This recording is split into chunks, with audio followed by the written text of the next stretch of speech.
Bonjour à tous, j'espère que vous allez bien. Je suis ravie de vous retrouver pour le book haul du mois d'octobre. Et il y en a quand même pas mal. Donc on va commencer tout de suite. Je commence par vous montrer mes nouvelles acquisitions en romance et il y en a deux. Le premier c'est un service presse, c'est Furious, donc le tome 4 de la série Sinner de Eiji Shen. C'est cette fois sur Bane, un personnage qu'on rencontre dans le tome 3 que j'ai lu il y a pas longtemps et que je vous ai chroniqué d'ailleurs il y a pas longtemps. Et voilà, j'ai hâte de le lire. C'est le dernier tome de cette série qui est une romance contemporaine très bien. Donc voilà. La deuxième romance que je vous présente, c'est une romance historique, c'est le tome 2 de la série 100 fois ni loi de Kerrigan Byrne, donc frappé en plein cœur. J'ai lu très récemment le tome 1 et je me suis régalée, ça a été un petit coup de cœur et d'ailleurs je vous en parle dans la prochaine vidéo à venir. Mais voilà, je ne pouvais pas passer à côté de celui-ci, j'ai très envie de continuer la série et de continuer à découvrir cet auteur. Et ici on va suivre un couple différent, puisque vous savez ou pas, en romance historique on suit à chaque fois des couples différents, la plupart du temps on va dire. Donc j'ai super hâte de le lire. Je me suis aussi acheté un thriller qui me fait envie depuis super longtemps, depuis en fait que Opaline en a parlé sur sa chaîne. Il s'agit des filles de, alors je sais pas comment on dit ça, Roanoke de Amy Engel. Amy Engel c'est celle qui avait écrit la duologie The Book of Ivy. Ce thriller est assez ancien en fait, hein. Il date de je sais pas quand, mais d'un bon moment. Et le grand format était dans ma wishlist depuis vraiment très longtemps. Le problème c'est qu'il n'était pas donné. Donc le fait qu'il sorte en poche, ça a été juste le signe pour l'acheter. Et je ne me suis pas privée. C'est un thriller qui va se passer dans un milieu plutôt familial. Dans la quatrième de couverture, on nous dit que toutes les filles de la famille Roanoke disparaissent ou connaissent des fins tragiques. Et donc du coup, l'une d'entre elles va mener l'enquête. Et on nous dit, dans ce roman d'une noirceur magistrale, Amy Engel distille avec talent le poison des non-dits. Donc peut-être aussi secret de famille, je ne sais pas. Mais voilà, ça a l'air d'être plutôt un thriller psychologique et je me languis de le lire. On passe au Young Adult et on continue avec les services presse puisque j'ai reçu de la part des éditions Lumen Never Again de Sarah Dessen, qui est donc l'auteur de Once and for All que j'avais bien aimé. Ici l'histoire est tout autre, ça va parler du frère de l'héroïne, donc du frère de Sydney, qui avait eu un accident et qui avait apparemment fait quelque chose de très grave. Je pense qu'il y a eu des victimes et le problème c'est que dans sa famille on va faire en sorte que son frère s'en sorte et pour la jeune fille elle va trouver que ce n'est pas assez, elle n'arrive pas à pardonner à son frère. Et voilà, je ne sais pas plus, ça a l'air quand même plutôt intéressant, je trouve le sujet assez original, donc on verra ce que ça en donne et je vous en reparle évidemment quand je l'aurai lu. Un autre service presse, cette fois-ci de saison que je pense je lirai en novembre-décembre, il s'agit de Flocons d'amour de John Green, Maureen Johnson et Lauren Miracle. Donc c'est un recueil de 3 histoires différentes, à chaque fois donc par les 3 auteurs. Je crois que chacun a écrit une sorte de nouvelle. Une nouvelle un peu grande mais une nouvelle quand même. Et à chaque fois ça se passe évidemment pendant la période hivernale. Je suis désolée, je vous ai louis.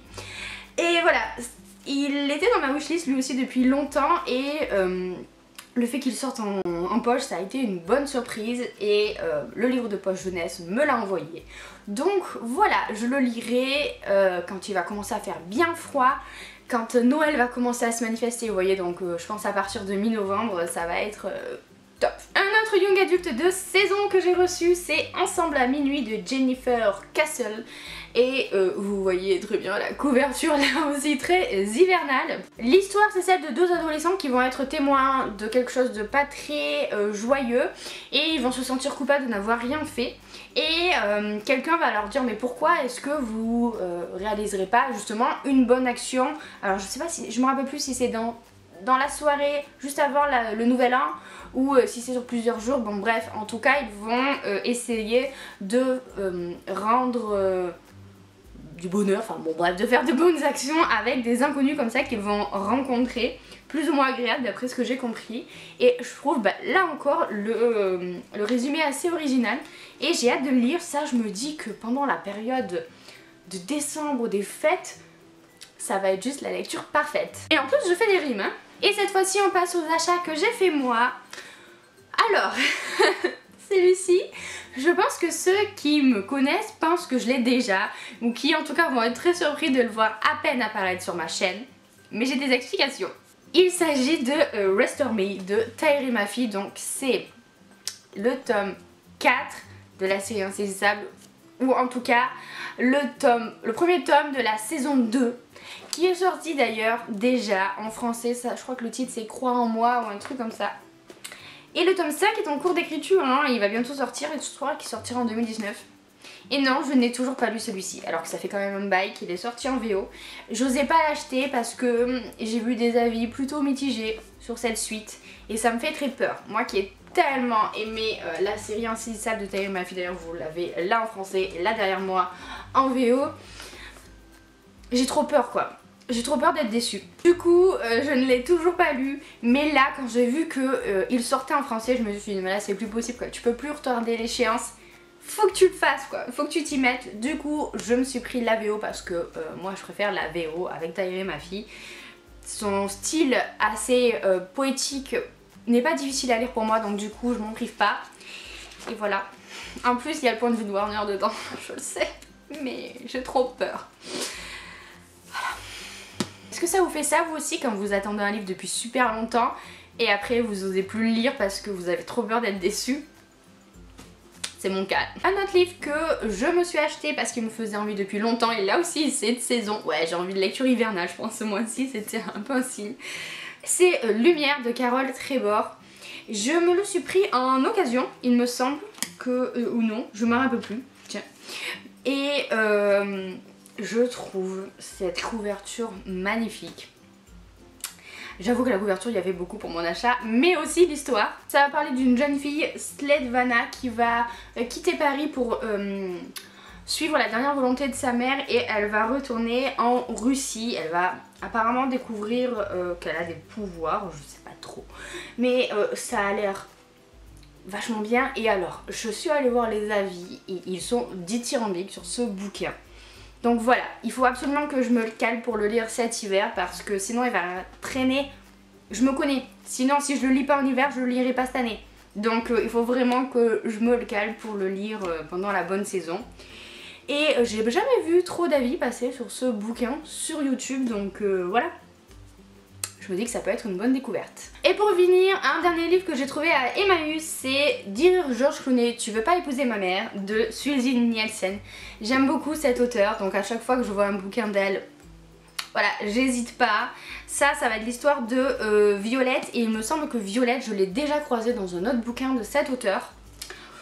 Donc, bah... ça me disait, j'ai même pas réfléchi quand je l'ai vu, je l'ai pris pour 2 € de toute façon à Emmaüs. J'ai envie de vous dire qu'on va pas se priver. L'histoire a l'air toute mignonne, c'est une jeune fille, donc Violette, qui en a marre que sa mère sorte avec des losers, et là elle n'aime pas du tout le nouveau copain qui s'appelle Dudley Winner. Et donc du coup elle va se décider à écrire à George Clooney pour éviter que sa mère ne finisse avec ce mec là qu'elle trouve nul. Voilà. Ah oui, c'est ça, j'avais lu un bouquin que j'avais emprunté à la médiathèque où Violette était dedans. Alors je ne l'ai plus, du coup je peux pas vous dire le titre, je m'en rappelle plus. Mais c'était tout mignon ce bouquin là, parce que là moi j'ai Les optimistes meurent en premier d'elle, mais c'est pas celui-là où on voit Violette. Et voilà, je sais que c'est plus jeunesse que young adulte, mais j'aime beaucoup la plume de Suzy Nielsen, donc j'ai hâte de le lire. Et pour terminer, on va passer à des livres qui sortent un petit peu de l'ordinaire, ou en tout cas de ce que j'ai l'habitude d'acheter. Le premier, c'est Âme de sorcière ou la magie du féminin d'Odile Chabriac. Alors ce n'est pas un roman, c'est un bouquin...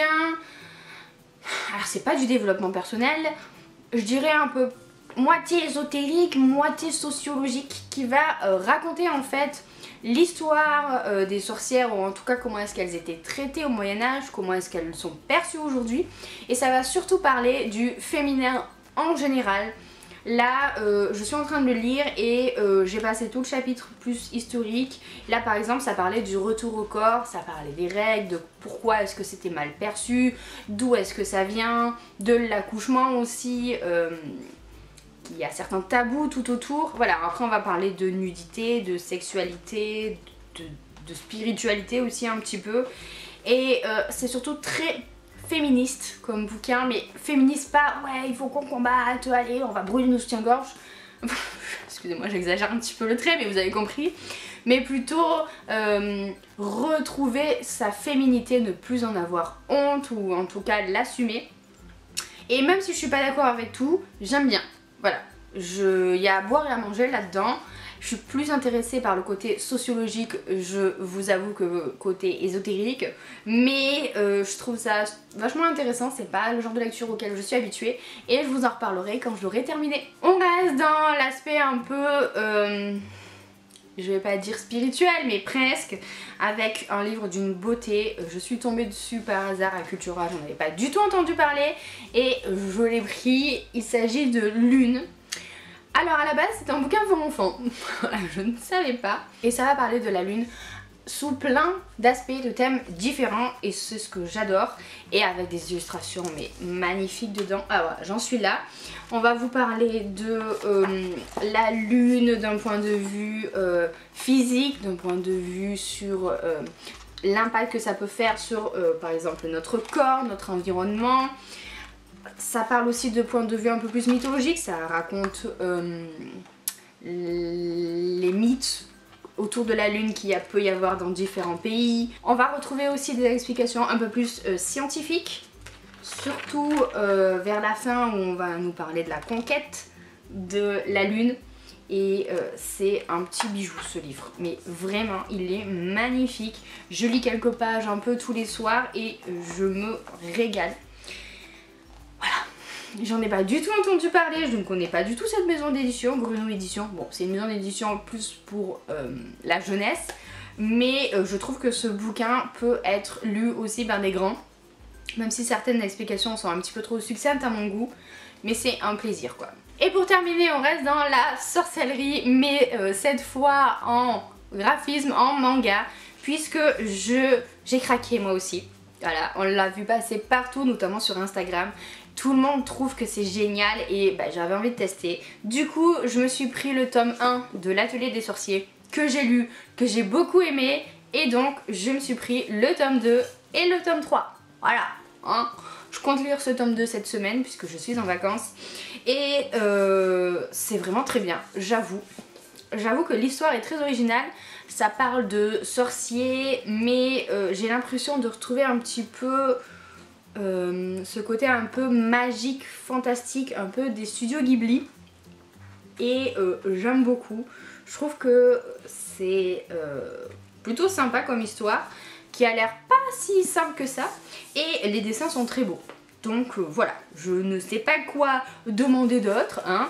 Et je sais pas du tout combien il va y avoir de tomes de cette série, j'espère pas trop. Mais je suis contente de les savoir. Sur ce, cela conclut notre book haul. J'espère que cette vidéo vous a plu. N'hésitez pas à me dire si vous aussi certains de ces livres vous tentent ou si vous les avez lus. N'hésitez pas à liker la vidéo, à vous abonner si ce n'est pas déjà fait. Et sur ce, moi je vous fais plein de bisous, je vous souhaite de très bonnes lectures à venir et à bientôt dans une prochaine vidéo.